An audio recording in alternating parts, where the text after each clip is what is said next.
Dinleyin hər biriniz. Deməli, bugün Azərbaycan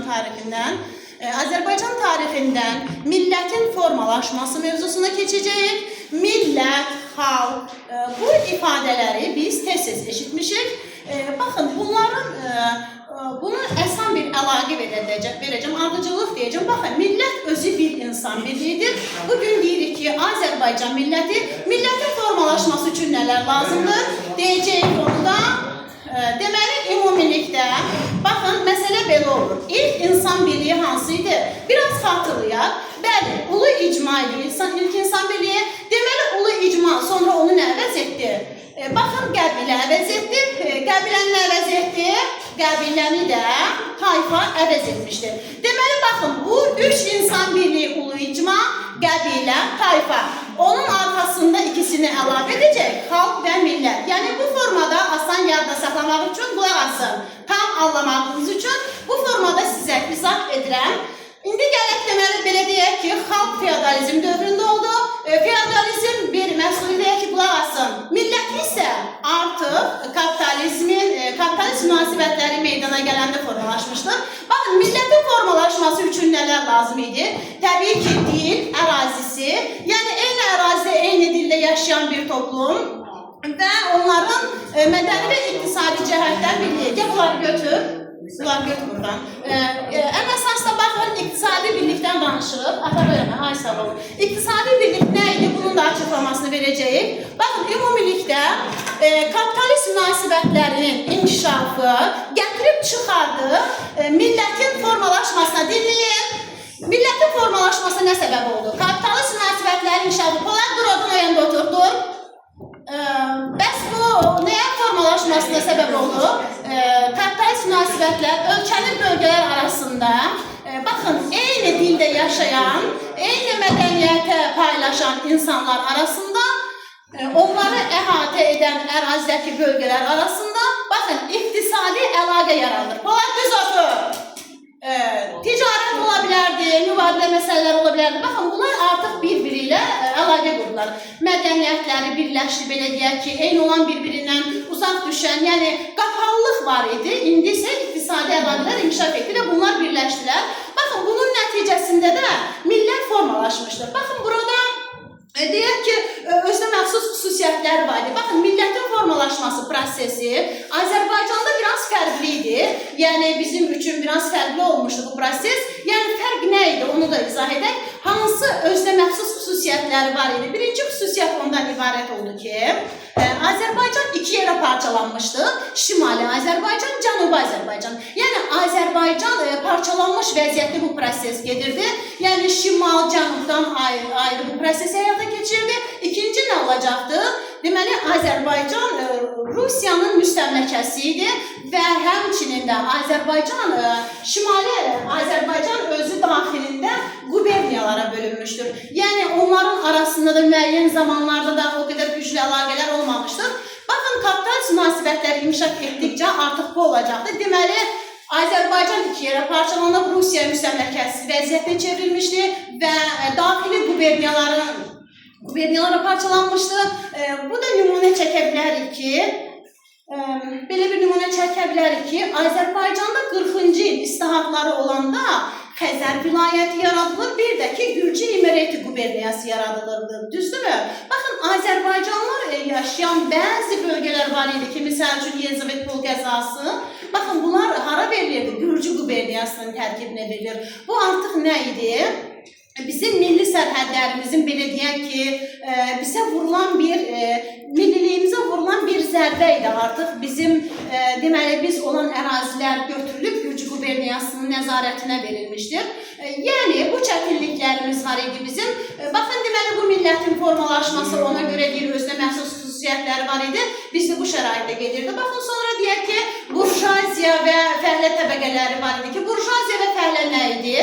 Baxın, bu millətin formalaşması prosesində yeni kapitalist münasibətləri meydana gəldikcə, baxın, ortaya çıxan yeni təbəqələr idi. Yəni, kapitalist münasibətləri inkişaf etdikcə, onlardan biri burjuaziya idi, biri də fəhlələr idi. Yəni, fəhlələr idilər bunlar. Baxın, Azərbaycan burjuaziya nümayəndələrini biz Hacı Nəbdin Tağıyevdir, Şəmsi Əsədovdur, Murtuza Muxtarovdur, Musa Nağıyevdir, digərlərini buna göstərə bilərik. Fəhlələr kimlər idi? Müxtəlif müəssisələrdə işləyən Azərbaycanlılar idi. Fəhlə təbəqəsi də həmçinin Azərbaycan, yəni cənubdan gələn soydaşlarımız da təşkil edirdilər. Baxın və bunlardan danışmışkən Tağıyevin xidmətindən qarşıda daha doğrusu deməli mövzusunda da danışmışıq. Baxın deməli digərlərində də məlumat vaxt itirmək üçün bir sıra məlumatlar verəcək. Baxın deməli burada Musa Nağıyev var idi ki, Musa Nağıyevin haqqında Müsəlman Xeyriyyə Cəmiyyəti üçün kitabımızda var. Deməli, baxın, həmçinin Azərbaycan gənclərə dəstək olur. Deməli, baxın, xeyriyyə binalarının tikilməsində maliyyələşdirilir. Deməli, belə kliniki tibbi mərkəz idi ki, o da Musa Nağıyev tərəfindən maliyyələşdirilmişdir. Baxın, bu İsmailiyyə binası da yeni bir üslubda tikilmişdir. Baxın, hal-hazırda Azərbaycan Milli Elmlər Akademiyasında rəyasət üzvünün heyətinin olduğu, yerləşdiyi binadır. Baxın, daha sonra deyək ki, var idi, Şəmsi Əsədullayev var idi ki, onun da deməli, baxın, Bakı məktəbini tikdirmişdir. Hal-hazırdakı İqtisad Universitetinin binasıdır deyə bilərik. Baxın, bunlar deməli həmçinin Rusiyanın digər quberniyalarında, yəni Moskvada olsun, Sankt-Peterburgda olsun, Baxçasarayda olsun, deməli Volqaboy quberniyalarda binaların tikintisini maliyyələşdirilmişdir. Baxın, bu da Azərbaycan burjuaziya nümayəndələri haqqında məlumatdır. Yəni, ən əsası burada, bu dərs üçün deyirəm ki, baxın, deməli İsmailiyyə binası inşa etdirmişdir Musa Nağıyev öz oğlu İsmailin şərəfinə. Deməli, Şəmsi Əsədullayev tərəfindən də Bakı Real Məktəbi tikilmişdir. Şəmsi Əsədullayev özü deməli bir sıra fərqli quberniyalarda da binaların tikintisinə maliyyələşdirmişdir. Musa Nağıyev həmçinin klinik tibbi mərkəz və şəhərə çəkilən su kəmərlərinin tikintisində də maliyyələşdirmişdir. Sonra gəlirik ayrı seçkilik idi. Baxın, ayrı seçkilik məncə baxın heç kəs yadılmaz bu sələ. Məsəl üçün Azərbaycanlılara xüsusən müsəlmanlara ayrı seçkilik göstərilirdi. Biz bunu nədən görürük? Biz bunu ondan görə bilərik ki, Azərbaycan adı demək olar ki, heç bir rəsmi sənəddə işlədilmirdi. Bunun da məqsədi nə idi? Deməli, Azərbaycanlıların sıxışdırmaq, milli kimliyindən uzaqlaşdırmaq, unutturmaq, Azərbaycan, yəni Azərbaycanlı olduğunu unutturmaq və bununla bərabər də Bakıda Azərbaycanlılar nə edirdilər? Əhalinin say tərkibinə təsir edirdi bu. Yəni, Ruslar bunların Ruslar və ermənilər edirlər bunu. Deməli, onları köçürürlər. İlk vaxtlarda hələ Rus işğalının, hansı ki, burada olmayan Ruslar, ermənilər zamanla deməli, Bakıya Azərbaycanın digər bölgələrindən köçürürdülər. Deyək ki, hətta 19-cu əsrdə deməli, Rus, ermənilər, Azərbaycanlılar, ondan sonra say etibarilə Ruslar, sonrası ermənilər gəlir say etibarilə. Yəni, çox ermənilər, Azərbaycanlılar köçürmüş. Yəni, məqsəd nə idi burada? Deməli, məqsəd Bakını, misal üçün Azərbaycanı sırf Azərbaycanlıların olduğu bir yerdən uzaqlaşdırmaq idi. Yəni, milli kimliyimizdən uzaqlaşdırmaq idi. Və sonra bunun davam olaraq tarixi abidələrimizə qarşı, deməli, deyirlər ki, vəhşiliklər törədirdilər. Yəni, tövlələri, ambarları çevrilirdilər. Yəni, Şirvanşahlar sarayını, Xan sarayını bunları misal olaraq göstərə bilərik ki, həmən dövrdə bu formada davranmışdılar. Sonra da misal üçün bir sənəddə qeyd olunur ki, deyir ki, bunları o formada etmək lazımdır ki, qulaq asın, Rus dilində elə öyrənsinlər ki, Rus dilində danışarkən çoxlu səhv buraxsınlar və nəinki qubernatordan adi dəftərxana rəisinə kimi məmurundan belə çəkilsinlər. Yəni, insan bilməyəndə çarəsiz olur da, yəni fikrini ifadə edə bilmirsə, sıxılacaqsan, utanacaqsan, yəni bu hala salırlar xalqımızı həmən dövr üçün. Yəni, bizi müsəlman adlandırırlar, yəni bizə sual verəndə əksəriyyətimiz Azərbaycanlı deyil, millətinədir, deyirdi, mən müsəlmanam, yəni müsəlman millətiyəm. Yəni, İslam bizim dinimiz idi, amma millət olaraq Türk və yaxud Azərbaycanlı yəni qarşı olan ifadələr formalaşmasına deyəcək, qulaq asın, işlədilməsə deyəcək, yəni bu formada bu deməli vəhşiliklər bizə qarşı tətbiq olunurdu. Deməli milli oyanış dövrü, görək nə olur burada. Milli oyanış necə baş vermişdir? Deməli, baxın, ümumiyyətlə Azərbaycanın bu dövrdə ziyalıları var idi. Yəni, insanları, milli təşkiləri var idi. Bunlar hamısı, yəni Mirzə Fətəli Axundov, Məmməd Əmin, qulaq asın, Həsən bəy Zərdabi, Əli Mərdan bəy Topçubaşovun, Mirzə Cəlil, yəni digərlərimiz sayada bitməz saymaqla, yəni çox insanlarımız var idi ki, milli təəssüfkeşlik edirdilər, xalqı bu vəziyyətdən çıxarmaq istəyirdilər. Hansı ki, biz əvvəlcədən danışmışdıq, deyirdik ki, vəziyyət o durumda idi ki, xalqımızı o günə salırdılar ki, yəni bu adam elə öyrənməlidir rus dilində. Bu söz həqiqətən də çox təsirli bir sözdür ki, yəni deyir ki, bunlar elə öyrənməlidirlər ki, rus dilini dinləyin. Yəni fikirlərini tam ifadə edə bilməsinlər, səhv eləsinlər və aciz qalsınlar. Yəni, baxın, adi qubernatordan, adi dəftərxana rəisindən çəkinsinlər. Yəni, baxın, bütün bunları görən bu düşüncə sahiblərimiz xalqı bu vəziyyətdən çıxarmağın yollarını düşünürdülər. Yəni, ilk olaraq dinləyin, milli oyanışa addım atdılar. Deməli, milli oyanış dövrümüz, dinləyin, milli hərəkatın birinci mərhələsi, milli oyanış dövrü, deməli, əhatə eləyəcək 1875 Əkinçi qəzetinin yaranmasından 1904-cü ilə qədər. Deməli, ikinci mərhələdə isə artıq siyasi bir proses baş verir. Baxın, deməli, siyasi addımlar atılacaq. Məqsud, niyə görə birinci oyanış olmalı? Baxın, milli oyanışa nələr daxildir? Maariflənmə daxilidir, milli şuur lazım idi. Baxın, deməli, bir də dilin inkişaf etdirilməsi lazım ilə əsas götürülmüşdür. Baxın, nəyə görə? Təsəvvür edin ki, sizə bir misal çəkəcəm ki, dinləyin. Baxın, siyasi filan partiya yaratdılar, bunu etmədilər. Baxın, məsəl üçün, Qeyrət Partiyası yaratmışlar 1875-ci ildə.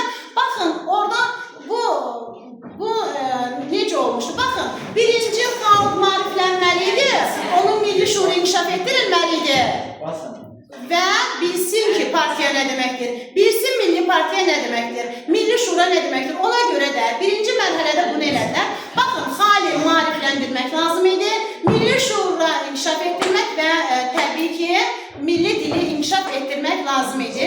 Baxın, Rusların o etdiyinə qarşı, belə deyək ki, baxın, bizim ziyalılarımız öz istəyirdilər ki, yəni xalqımız daha yaxşı olsun, müsəlmanlığı, türkçülüyü ön plana çəkməyə başlamışlar. Dinləyin, baxın, misal üçün 91-ci ilin noyabrın aylarından diqqət yetirək. Baxın, 1891-ci illərinin noyabrın 16-sında, 16 noyabrda dinləyin. Baxın, Təşəkkür qəzetində belə bir yazı yazılmışdır ki, baxın, siz hansı millətdənsiniz? Cavabında isə bilindi ki, sizin millətiniz Azərbaycanlıdır və ondan sonra yəni Kaspia qəzetində də onun açıqlaması verilmişdir. Baxın, Türk müsəlman əhalisinin Qafqazda yaşayan Azərbaycanlılar olduğunu qeyd etmişlər. Baxın, bundan başqa Mirzə Cəlil var idi ki, baxın, Axundov, Həsən bəy Zərdabi idi ki, xüsusilə Həsən bəy Zərdabi Azərbaycanın, belə deyək ki, türklük və dini ön plana çəkərək xalqın nəzərinə çatdırmağa çalışırdı ki, yəni, misal üçün, Axundov ilk dəfə Azərbaycanlı ifadəsi gündəmə gətirmişdir, onu gündəmə gətirən şəxs idi. Məsəl üçün, Mirzə Cəlil Azərbaycan adlı məqaləsində, yəni, dilin hansı dildir, haradır Azərbaycan suallarını cavablandırmışdı. Yəni, bu təqdimat bunlar vasitəsilə xalqı maarifləndirirdilər, bütün bunları xalqa çatdırırdılar və sonra, belə deyək ki, Həsən bəy Zərdabi isə həmçinin deyirdi ki, dinləyin, deməli deyirdi ki, belə deyirdi ki, Həsən bəy Zərdabi, Avropa sistemini mənimsəməsək, yəni özümüzə tətbiq etməsək, bir xalq kimi yox olub gedərik. Ya o demək istəyirdi ki, yəni Azərbaycan dilində biz bunları öyrənək və onu mənimsəyək və özümüzdə tətbiq edək ki, inkişaf edək. Yoxsa ruslar bizi elə qoyduqları xətt üzrə də məhv edəcəklər. Sonra Həsən bəy Zərdabinin başqa bir məşhur ifadəsi var idi, deyirdi ki, tərəqqi etmək istəyən xalq iki şeyə məkan qurmalıdır. Bir onun dilidir, bir də ki, dilidir. Deməli, bunlardan biri olmazsa, yəni böyük bir fəlakət baş verə bilər, yəni ikincisi də yox olarsa, artıq xalq yox olaraq başqa xalqlara qarışıb gedə bilər, başqa xalqlara qarışa bilər. Sonra bir də var idi ki, Hənifə Məlikova, Həsən bəy Zərdabinin həyat yoldaşı, bunu da qeyd edək deyək ki, Həsən bəy Zərdabi öz ailəsi ilə təsvir olunur. Deyilir ki, Həsən bəy Zərdabi həmçinin bunu qeyd edək ki, Əkinçi qəzetinin müəllifi idi. O, belə deyək ki, milli qəzetimiz idi, o bizim milli qəzetimizi yaratmışdır. Baxın, belə deyək ki, Axundov idi, Zərdabi idi, bunlar türkçülük, müsəlmançılıq ideyalarını ön plana gətirirdilər. Yəni, bayaq da qeyd etdim ki, millət ifadəsini Axundov gətirir, Azərbaycanın ifadəsini gətirir, işlədir. Yəni, biz deməli, bu Hənifə Məlikovdan danışıldı. Hənifə Məlikova 1908-ci ildə yaradılmış, yəni ilk qadın xeyriyyə cəmiyyətinin qurucusu idi. Deməli, əziz uşaqlar, biz mövzumuza baxanda görürük ki, deməli, uzun illər öncə hər zaman bizim, yəni Azərbaycan xalqımıza qarşı, vətənimizə qarşı edilən bu pisliklər nə qədər vaxt davam edib, siz təsəvvürünüzə gətirin, görürsünüz ki, burada deməli biz hətta Azərbaycanlıyıq deyəsə, Azərbaycanlıyam deyə sözünü biz işlədə bilmirdik bu dilimizdə, yəni buna icazə vermirdilər, imkan vermirdilər.